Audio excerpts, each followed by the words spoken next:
Hello guys, कैसे हैं आप लोग और कैसी चल रही है आपकी तैयारी। ढेर सारी शुभकामनाओं के साथ आज के इस पिता पहचान क्लासेस में मैं लेके आई हूँ यूजीसी नेट जेआरएफ जून 2025 का जो हमारा सीरीज चल रहा था, उसमें मैं आज लेकर आई हूँ paper 1 general paper unit 4 communication संचार का डे 3। इससे पहले हमने डे 1 डे 2 में संचार से संबंधित यानी कम्युनिकेशन से संबंधित बहुत सारी बातों को जाना। आज डे 3 में हम जानेंगे इससे जुड़ी कुछ और महत्वपूर्ण तथ्य जिसको मैंने पॉइंट में डिनोट किया है। संचार अवरोध, communication barriers, tools of effective communication, प्रभावी संचार की तकनीकें और सबसे इम्पॉर्टेंट आपके सिलेबस से संबंधित organisation and institution related communication. तो चलिए फटाफट स्टार्ट करते हैं इसके बारे में पूरी जानकारी। इन तीनों पॉइंट को एक एक करके हम समझेंगे और यह बहुत इम्पॉर्टेंट पार्ट है। यह डे 3 आपके लिए बहुत इम्पॉर्टेंट पार्ट है और आपको एक एक चीज़ समझना है क्योंकि इससे संबंधित आपके प्रश्न जुड़े होते हैं। इसमें आपसे पूछा जाएगा बैरियर्स में कितनी श्रेणियाँ, ये किस श्रेणी में आती हैं, उसके जो अलग अलग पार्ट्स होंगे, बैरियर्स क्या है, इफेक्टिव कम्युनिकेशन की तकनीकें क्या हैं। तो यहाँ पर एक बात मैं और आपको निर्देशित कर दूँ कि जो संचार के अवरोध हैं उसको दूर करना ही क्या होगा, प्रभावी संचार की तकनीकें। ये माइंड में सेट कर लीजिए। यानी जो भी अवरोध आप जानेंगे इस वीडियो में तो उसका जो निराकरण होगा वही क्या हो जाएगा, प्रभावी संचार की तकनीकें हो जाएंगी अलग अलग रूप में। ठीक है, उसके बाद भी उसे मैं अलग से बताऊंगी प्रभावी संचार की तकनीकें और फिर हम संप्रेषण से संबंधित संगठनें और संस्थाएं देखेंगे जो आपके सिलेबस का एक महत्वपूर्ण हिस्सा है। तो चलिए पहले संचार अवरोध को हम देख ले। संचार अवरोध, कम्युनिकेशन बैरियर्स। संचार अवरोध का मतलब है वो कारक या चीज़ें जो दो लोगों के बीच प्रभावी ढंग से संवाद करने में बाधा डालती है। इन बाधाओं में शारीरिक, भौतिक, मनोवैज्ञानिक, तकनीकी, सांस्कृतिक या भाषा संबंधी समस्याएं शामिल हो सकती है जिससे गलतफहमी या अक्षमता हो सकती है। किसमें, कम्युनिकेशन में। क्लियर हुआ। अब देखिए संचार बाधाओं को निम्नलिखित 5 प्रमुख श्रेणियों में विभाजित किया जा सकता है और उसके बारे में जानकारी ली जा सकती है। ठीक है, पहला है भौतिक बाधाएं। अब मैंने अभी आपको तुरंत हिंट किया कि आप इससे संबंधित जो आपके प्रश्न आएंगे एमसीक्यू के रूप में, आपको ये पता होना चाहिए कि ये जो 5 श्रेणियाँ होंगी, भौतिक बाधाएं या जो भी बाधाएं हमारे सामने आएंगी उसका स्वरूप क्या होगा और उससे क्या चीज़ संबंधित होंगे। आपको कोई भी पॉइंट दे के पूछा जाएगा ये कौन से बैरियर्स है, नहीं तो आपको एकदम एक एक चीज़ ध्यान रखना है। ठीक है, ये बाधाएं, अब भौतिक बाधाएं क्या होती है, ये बाधाएं पर्यावरणीय चुनौतियां हैं जिनका सामना लोग संचार के दौरान अपने आसपास के वातावरण के कारण करते हैं। यानी फिजिकल बैरियर्स में कौन कौन से रूप होंगे उसका विवरण मैं यहाँ आपको बता रही हूँ, तो ध्यान से देखिए। अक्सर प्रेषक और प्राप्तकर्ता के बीच भौगोलिक दूरी से संबंधित हो सकती है। जब आमने सामने संचार सीमित होता है तो संचारकों को केवल मौखिक संचार पर निर्भर रहना पड़ता है। यानी फिजिकल बैरियर्स में ऐसे तथ्य आएंगे जो भौगोलिक दूरी से संबंधित होंगे, नहीं उसमें क्या होगा, मौखिक संचार ही सिर्फ करना पड़ेगा और जो कि पूरी तरह से प्रभावी नहीं हो पाता है। ठीक है, आगे देखिए। और शाब्दिक संचार जो हमारे संस्था का एक बड़ा हिस्सा है जिसे हम रोज अपनाते हैं, नहीं इसके बिना संचार में भौतिक बाधा उत्पन्न होती है। आसपास के शोरगुल, तकनीकी शोर, ट्रैफिक की तेज आवाज़ या संचार के दौरान अन्य बातचीत हो सकती है। किस रूप में, भौतिक बाधा के रूप में। क्लियर हो गया। यानी कि यहाँ पर क्या हमने देखा कि कभी कभी दूरी के चलते, भौगोलिक दूरी के चलते सिर्फ मौखिक संचार हम करते हैं, जबकि अशाब्दिक संचार जो हम संकेतों में करते हैं वह हमारा टूट जाता है और उसमें शोरगुल, तकनीकी शोर आदि के कारण भौतिक बाधाओं को आसानी हो जाती है और भौतिक बाधाएं उत्पन्न होती है। ठीक है, आगे देखिए। कॉल के बीच में सेल फोन का बंद हो जाना जैसी साधारण चीज भी भौतिक बाधा मानी जाती है, क्योंकि इसके कारण बाहरी स्रोत द्वारा संचार काट दिया जाता है। ठीक है, तो ये भी किसके पार्ट्स हुए? फिजिकल बैरियर्स के पार्ट हुए। एकदम ध्यान से समझिए। अब इनको उदाहरण स्वरूप हम देख लेते हैं कि इसके अंतर्गत कौन कौन सी चीज आते हैं। उदाहरण स्वरूप शोर, तेज आवाज या अन्य शोरगुल वाले वातावरण, दूरी, आमने सामने संवाद करने में असक्षम, खराब प्रकाश व्यवस्था, दृश्य संचार में बाधा जैसे मीटिंग के दौरान, वीडियो कॉल के समय आदि। ठीक है, तकनीकी समस्याएं, तकनीकी विफलताएं जैसे कि खराब फोन या इंटरनेट कनेक्शन के कारण तकनीकी समस्याएं भी भौतिक बाधा के रूप में हमारे सामने उपस्थित हो सकती है।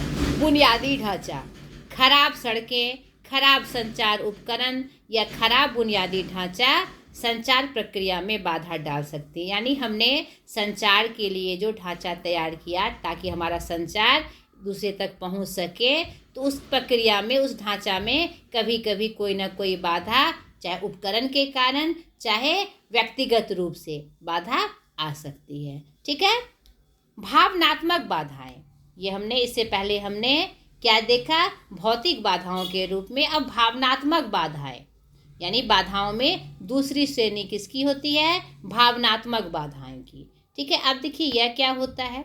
यह बाधा संचार प्रक्रिया में शामिल तथा विषय या व्यक्तियों के प्रति व्यक्ति के मौजूद भावनाओं से उत्पन्न हो सकती है।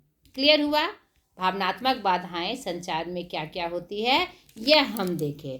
ठीक है, संचार की भावनात्मक बाधाएं या मनोवैज्ञानिक बाधाएं, भावनात्मक किससे जुड़ी रहती है? हमारे मन से जुड़ी रहती है। प्रेषक और प्राप्तकर्ता दोनों में देखी जा सकती है। यह बाधाएं कई चीज़ों से बनती है जो हमारे संचार में अवरोध उत्पन्न कर सकती है। बैरियर के रूप में खड़ी हो सकती है, बाधा के रूप में खड़ी हो सकती है। उदाहरण स्वरूप इसको देख लीजिए। व्यक्ति का अहंकार, नहीं, यह हमारा भावनात्मक बाधा का एक प्रमुख पार्ट है। पूर्वाग्रह, पूर्वाग्रह से हम ग्रसित रहते हैं। नहीं, पूर्वाग्रह क्या कि हमारी मानसिकता हो जाती है कि नहीं, ये यहाँ पर ऐसा ठीक नहीं होगा। यह प्रेषक के साथ भी हो सकता है, प्राप्तकर्ता के साथ भी हो सकता है। पहले से ही हम मन में बैठा लेना किसी व्यक्ति के प्रति मौजूद भावनाएं। ठीक है, ऐसी फिक्स मौजूद भावनाएं कि ऐसा ही होगा, इससे भी बहुत सारी बाधाएं, भावनात्मक बाधाएं हमारे संचार में आती है। आत्म छवि, किसकी छवि कैसी है उस अनुरूप भी संचार में बाधाएं आ सकती है। खुले बंद दिमाग वाली मानसिकता, ये बहुत खुला दिमाग भी हमारा है तो भी संचार में हमारी बाधाएं आती है, या बंद मानसिकता भी है एकदम तो भी संचार में बाधाएं आती है। स्थिति, कार्यस्थल संघर्ष, यानी कभी कभी हमारे मन आपस में नहीं मिलते हैं तो कार्यस्थल में ऐसी स्थिति आ जाती है जहाँ पर हमारा जो संचार है वह बाधित हो जाता है।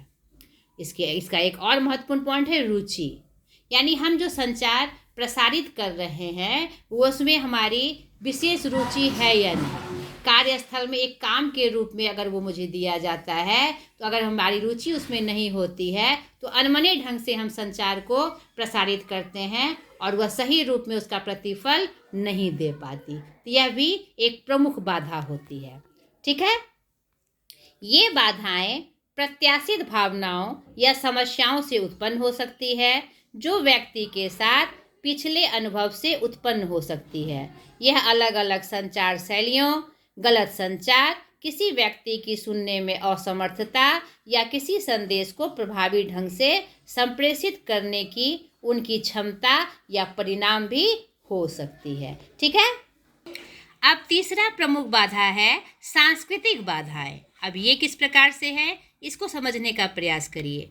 ये बाधाएं विभिन्न श्रेणियों में अंतर से उत्पन्न होती है, जैसे धर्म, भाषा, परंपराएं और शक्ति। ठीक है, अब इसको उदाहरण के साथ हम समझेंगे। जैसे शारीरिक भाषा में क्या क्या आ सकता है, जैसे कि हाथ का इशारा, चेहरे के भाव, आँख से संपर्क। संस्कृतियों के बीच अलग अलग हो सकते हैं, यानी विभिन्न संस्कृतियों के रूप में हाथ का इशारा करना, चेहरे के भाव या आँख के संपर्क में अंतर आती है, विविधता आती है। जैसे कुछ संस्कृतियों में सीधे आँख से संपर्क करना आक्रामकता का संकेत माना जाता है और कहीं कहीं सम्मान का। क्लियर हो गया?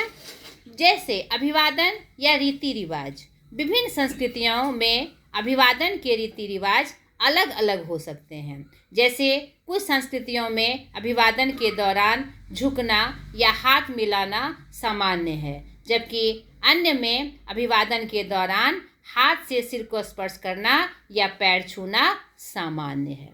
तो इन सब चीज़ों के माध्यम से भी बाधाएं आती है, और वो किस कैटेगरी में आती है? सांस्कृतिक बाधाएं, कल्चरल बैरियर्स। ठीक है, आगे देखिए, विनम्रता, भाषा, यानी कभी कभी विनम्रता किसी सामने वाले के लिए अलग रूप में दिखाई पड़ सकती है या उसके भाव को वह समझ नहीं सकता है। भाषा, भाषा भी सांस्कृतिक बाधा का एक प्रमुख अंग है। रूढ़ियाँ और पूर्वाग्रह, जैसे यदि एक व्यक्ति को एक विशेष संस्कृति के बारे में नकारात्मक रूढ़िवादी विचार है, तो वह उन लोगों के साथ संवाद करने में संघर्ष कर सकता है, यानी उसका पूर्वाग्रह फिक्स है कि यह इसी कैटेगरी में होगा। क्लियर? आगे देखिए, पार सांस्कृतिक संचार चिंता, जैसे यदि एक व्यक्ति किसी नई संस्कृति के लोगों के साथ संवाद करने के लिए सहज महसूस नहीं करता है, तो वह अपनी प्रतिक्रिया को व्यक्त करने या अपनी राय व्यक्त करने में कतरा सकता है। यह क्या है? हमारा पार सांस्कृतिक संचार चिंता है, जो कि संचार में बाधा उत्पन्न कर सकती है। अगला बाधा है संज्ञानात्मक बाधा। नहीं, संज्ञानात्मक बाधाएं भावनात्मक एवं सांस्कृतिक बाधाओं का एक संयोजन है। ठीक है, जैसे संचार प्रक्रिया के दौरान संदेश को प्रभावित करने वाले शब्द, अर्थ। ठीक है, अब मैंने जो बोला कि आप एक एक चीज़ पे ध्यान दीजिए और क्या छोटे छोटे डिफरेंसेस हैं वह आपको पार्ट पार्ट पढ़ने से समझ में आ जाएगा। उसको आपको ध्यान से समझना है। एक बार में समझ में नहीं आए, आप उसे 2-3 बार पढ़े, 2-3 बार उसका रिवीजन करें, आपके माइंड में सेट हो जाएगा कि इसमें क्या सूक्ष्म अंतर है। ठीक है, ध्यान से समझिए, इसीलिए मैं इसको पार्ट पार्ट में लेकर आई हूँ। वे बाधाएं जो संचार के दौरान सूचना को समझने, संचारित करने और याद रखने में कठिनाई का कारण होती है। ये किस बाधा के में आती है? संज्ञानात्मक बाधा के रूप में। यह बाधाएं किसी व्यक्ति की सोच, धारणा या ज्ञान की प्रक्रिया को प्रभावित करती है, जिसमें वे संचार के दौरान संदेश को स्पष्ट रूप से समझ नहीं पाते या उनका सही अर्थ नहीं निकाल पाते। ठीक है, तो यहाँ पर हमने अभी पीछे बताया कि यह हमारा भावनात्मक और ये क्या कहता है उसका संयोजन है। नहीं, पीछे हमने देखा, क्या देखा कि सांस्कृतिक बाधाओं और भावनात्मक बाधाओं का संयोजन हमारा क्या है? संज्ञानात्मक बाधा। तो आपको कंफ्यूज नहीं करना है। 5वां प्रमुख बाधाओं के रूप में व्यवस्थित बाधाएं, इसको समझने का प्रयास करिए। ये बाधाएं पर्यावरण में संरचना की कमी से उत्पन्न होती है, जो अक्सर कार्यस्थलों में देखी जाती है, जहां भूमिकाएं स्पष्ट रूप से निर्धारित या व्यक्त नहीं की जाती। यह यानी कि जो व्यवस्था संचार माध्यम की बनी हुई है, उसमें अगर सही रूप से वह स्पष्ट ना हो, सही रूप से निर्धारित ना हो, तो व्यवस्थित बाधाएं हमारे सामने प्रस्तुत होती है संचार के क्रम में। ठीक है, देखिए उदाहरण से इसे समझने का प्रयास करिए। जैसे कठोर संगठनात्मक पदानुक्रम, एक ऐसी कंपनी जहां कर्मचारी सीधे अपने बॉस के साथ संवाद करने से डरते हैं क्योंकि उनके बॉस को हमेशा सही माना जाता है। ये एक महत्वपूर्ण पॉइंट है कार्यस्थल का, जहाँ पर कठोर अगर संगठन है तो वहाँ पर संचार में बाधाएं आती है। किसके बीच? वहाँ के मतलब जो कार्य करने वालों के बीच। ठीक है। दूसरा, सांस्कृतिक अंतर। एक ऐसी टीम में काम करना जहाँ सदस्य अलग अलग संस्कृतियों से आते हैं और संचार शैलियों में भिन्नता होती है, जिसमें गलतफहमी हो सकती है। यहाँ पर एक बात फिर से मैं आपको हिंट कर दूँ कि यह जो व्यवस्थित बाधाएं हैं वह मुख्यतः कहाँ दिखाई पड़ती है? कार्यस्थल में, जहाँ पर मिलकर लोग काम करते हैं। ठीक है। तीसरा, तकनीकी अंतर। एक ऐसी टीम में काम करना जहाँ कुछ सदस्य तकनीकी उपकरणों का उपयोग करने में कुशल नहीं हैं, जिसमें प्रभावी संचार में बाधा आ सकती है। यानी किसी को टेक्निकली नॉलेज है, किसी को नहीं नॉलेज है, तो वहाँ पर भी सही रूप से प्रभावी संचार में बाधा आ सकती है। नेक्स्ट, इसका प्रमुख बिंदु है भाषाई अंतर या चुनौतियाँ। एक ऐसी टीम में काम करना जहां सदस्य अलग अलग भाषाएं बोलते हैं या तकनीकी शब्दावली का उपयोग करते हैं जो सभी के लिए समझ में नहीं आती है, तो यह भी व्यवस्थित बाधा के रूप में हमारे सामने आती है। ठीक है। इन व्यवस्थित बाधाओं को दूर करने के लिए संगठनों को खुले संचार को बढ़ावा देना चाहिए, विभिन्न संस्कृतियों और संचार शैलियों के बारे में शिक्षित करना चाहिए और तकनीकी प्रशिक्षण प्रदान करना चाहिए। मैंने पीछे भी आपको कहा कि जो बाधाएं हैं उसे अगर हम दूर कर लेते हैं तो हमारा प्रभावी संचार एकदम हो सकता है। उसकी सारी बाधाओं को अगर उसी के स्टाइल में उसमें जो कमियां हैं उसको समझकर परख कर अगर उसे हम दूर कर ले तो प्रभावी संचार हो सकता है। तो अलग से इसका सेकेंड पॉइंट, प्रभावी संचार की तकनीकें हम देख लें। Tools of effective communication. प्रभावी संचार का अर्थ है दूसरों को स्वीकृति प्रदान करना जो सुनिश्चित करता है कि उन्हें सुना और समझा गया। यानी हम जो संचार करते हैं तो हमारा उद्देश्य क्या होता है? हमारी बात को सुगठित ढंग से, सुंदर ढंग से सुना जाए और समझा जाए और उसका प्रतिफल हमें प्राप्त हो। नहीं, इसमें संदेश को स्पष्ट रूप से प्रेषित करना और यह स्वीकृति प्राप्त करना शामिल है कि संदेश आपके इच्छित श्रोताओं द्वारा प्राप्त हुआ और उसे समझा गया, तभी वो फीडबैक दे सकता है ना, तभी हमारा जो उद्देश्य है संचार का वह पूरा होगा। तो प्रभावी संचार की कुछ तकनीकें हैं। अस्पष्टता, संचार जो हो स्पष्ट हो। संक्षिप्तता, संक्षिप्त हो ताकि सामने वाला उसको तुरंत समझकर आपको फीडबैक दे सके। ठोसता, यानी ठोस हो, यानी उसका जो मैटर हो एकदम संदर्भित तो हो आपके चीज़ों से, यानी आपने जो मैसेज छोड़ा है उन चीज़ों से। सुधार, यानी कि हम जो मैसेज प्रेषित करते हैं उसमें जो टेक्निकली हम चीज़ों का प्रयोग करते हैं उसमें पूर्णता होनी चाहिए, वह एकदम व्यवस्थित होना चाहिए, वह सुधार के रूप में होना चाहिए। पूर्णता, हमारा जो मैसेज हो अपने आप में पूर्ण हो। सुसंगतता, यानी कि जो मैसेज हम प्रसारित कर रहे हैं वह हमारे विषय वस्तु से संदर्भित हो। विचारशीलता, यानी कि जो मैसेज हम प्रेषित करें वह विचार से परिपूर्ण हो, फालतू मैसेज को हम शेयर ना करें। सक्रिय श्रवण, हम जो सुनते हैं या बोलते हैं, या चाहे वह प्रेषक हो चाहे वह प्राप्तकर्ता हो, एक दूसरी बातों को हम एक्टिव होकर सुने। ठीक है। गैर मौखिक संचार, संचार का एक प्रमुख यह बिंदु है। गैर मौखिक संचार, हम अपने चेहरे के हाव भाव से, इशारों से, सांकेतिक अर्थ में एक प्रभावी संचार को क्या कहते हैं, परिणाम दे सकते हैं। ठीक है। प्रतिक्रिया, कोई भी संचार होता है उसकी प्रतिक्रिया आवश्यक है ताकि प्रेषित करने वालों और प्राप्त करने वाले को दोनों का उसका परिणाम उसे प्राप्त हो सके। सृजनात्मकता, हमारा जो संचार हो सृजनात्मकता से भरा हो, क्योंकि जैसे तैसे अगर हम संचार को करेंगे तो वह सही रूप से उसका प्रतिफल नहीं दे पाएगी। आत्म जागरूकता, हम जो कुछ मैसेज संचारित करते हैं उसमें हमारी जागरूकता होनी चाहिए।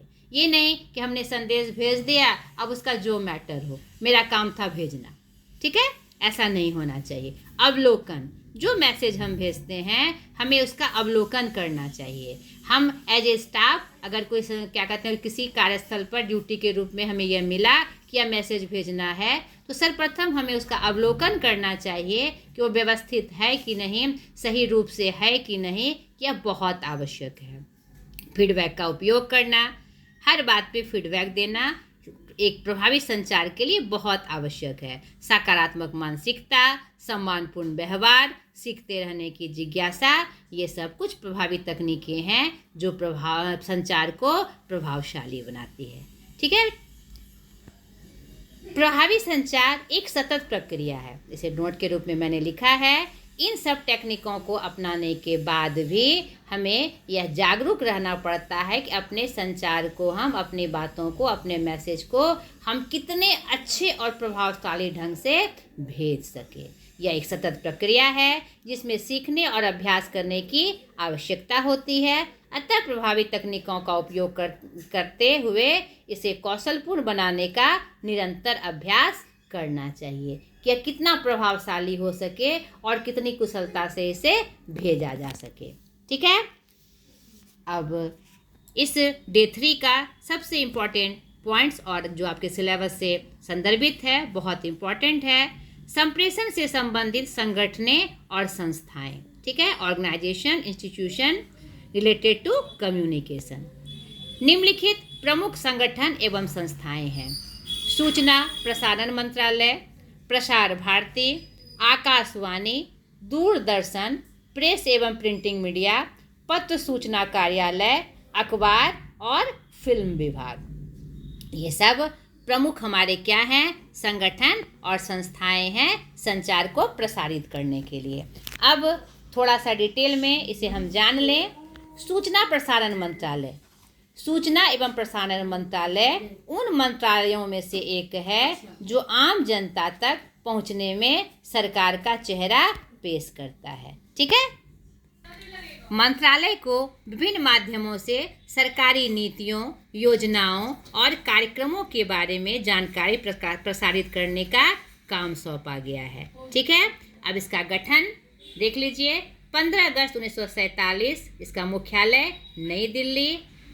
इसके अध्यक्ष प्रमुख जो वर्तमान समय में कौन है, प्रकाश जावड़ेकर जी।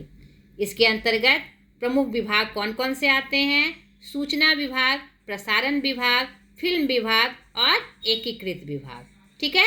अब ये एकीकृत विभाग क्या है, जो एक जगह होकर बहुत सारे कार्यों को अंजाम देते हैं, ठीक है। बाल विकास एकीकृत विभाग नहीं, महिला संगठन एकीकृत विभाग,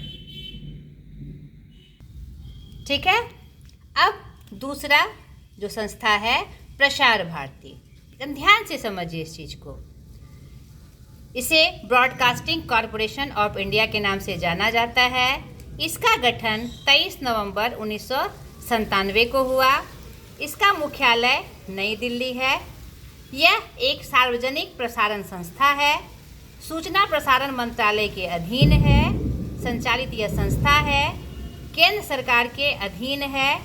इसकी जो संरचना होती है, एक अध्यक्ष, एक सीईओ, एक वित्त सदस्य और 6 अन्य सदस्य होते हैं। तो वर्तमान में श्री नवनीत कुमार सहगल इसके अध्यक्ष हैं, ठीक है, जो 16 मार्च 2024 को डिप्यूट हुए हैं। और वर्तमान सीईओ के रूप में गौरव द्विवेदी जी हैं और वित्त सदस्य के रूप में डीपीएस नेगी जी ही हैं, जो दिसंबर 2021 से डिप्यूट हैं। 6 अन्य सदस्य भी इनके अंतर्गत आते हैं, ठीक है। प्रसार भारती के विभाग, ये जो प्रसार भारती के बारे में हमने जाना, इसके 2 प्रमुख विभाग हैं, एक आकाशवाणी और दूसरा दूरदर्शन। आकाशवाणी श्रव्य संप्रेषण होता है और दूरदर्शन में दृश्य और श्रव्य दोनों संप्रेषण के साधन उपलब्ध हैं। अब अलग अलग दोनों मैंने आकाशवाणी और दूरदर्शन के बारे में यहाँ पर बताया हुआ है। तो पहले मैं आकाशवाणी के बारे में बताऊंगी, फिर दूरदर्शन के बारे में। इसका लोगो है बहुजन हिताय बहुजन सुखाय, किसका? आकाशवाणी का। इसकी शुरुआत 1927 मुंबई एवं कोलकाता में हुई। उस समय इसका निजी स्वामित्व था। 1930 में इसे सार्वजनिक स्वामित्व के रूप में लिया गया। 1936 में इसका नाम परिवर्तित करके ऑल इंडिया रेडियो रखा गया। 1956 में पुनः नाम परिवर्तन हुआ आकाशवाणी के रूप में। आकाशवाणी के कार्य खेल, सूचना, मनोरंजन एवं शिक्षा प्रदान करना। 1950 में इसने विदेश प्रसारण सेवा शुरू की।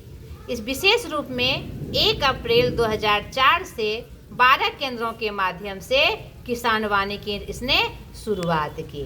ठीक है, दूरदर्शन का देख लीजिए। यह इसका लोगो सत्यम शिवम सुंदरम, टेलीविज़न, दूरदृष्टि इंग्लिश का वर्ड है, टेली जो कि एक लैटिन शब्द है और विजन जो एक यूनानी शब्द है। इसका स्वामित्व प्रसार भारती, पूर्व नाम टेलीविज़न इंडिया, 1975 में नाम बदलकर दूरदर्शन किया गया। इसकी शुरुआत 15 सितंबर 1959 में आधा घंटा सप्ताह में 3 दिन होता था। इसके 5 राष्ट्रीय चैनल हैं, DD1, DD news, DD Bharati, DD sports, DD Urdu और एक अंतर्राष्ट्रीय चैनल है DD इंडिया। 1965 से समाचार बुलेटिन का इसने नियमित प्रसारण शुरू किया। कुछ बातें आकाशवाणी से और संबंधित। आकाशवाणी 23 भाषाओं में एवं 146 बोलियों में सेवाएं प्रदान करता है।